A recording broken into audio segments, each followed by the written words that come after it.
mic check hello hello hello आज हामी चाहिँ बौद्धवीको एकदमै फेमस पार्कमा घुम्न आएका छौँ साथीहरूसँग अनि केही कन्टेन्ट लिएर हामी आएका छौँ तर लेट्स सी के हुन्छ गिमल चाहिँ युज गर्न चाहिन्छ गिमल चाहिन्छ चाहिँदैन अब माइक चेक तपाईँ जतिको मान्छे के भोग्यो यसरी यार गाना साना निकालेर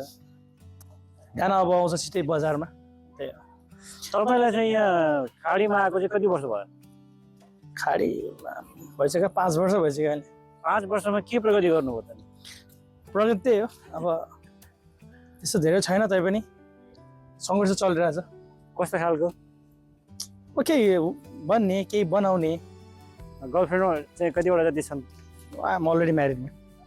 मेरिड भयो भने हुन्छ नि त यसो होइन डराउनु पर्दैन गर्ल मेन्स अब लाइक केटी साथी चाहिँ छ होइन तर त्यस्तो गर्लफ्रेन्ड छैन टन्नै के हो टन्नै हो आई ह्याभ अनि तपाईँको विचारमा घन्टी चाहिँ कस्तो लाग्छ त घन्टी त अहिले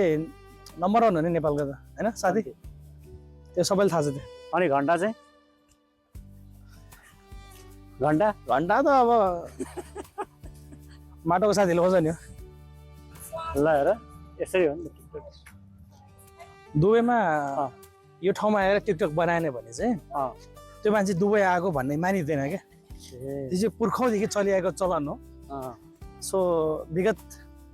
म जति वर्ष भयो दुबई बसेको लाइक अराउन्ड 5 इयर्स होइन सो यो देखिरहेको कुरा हो क्या दुबईमा सो यो चाहिँ एकदमै फेमस ठाउँ हो यो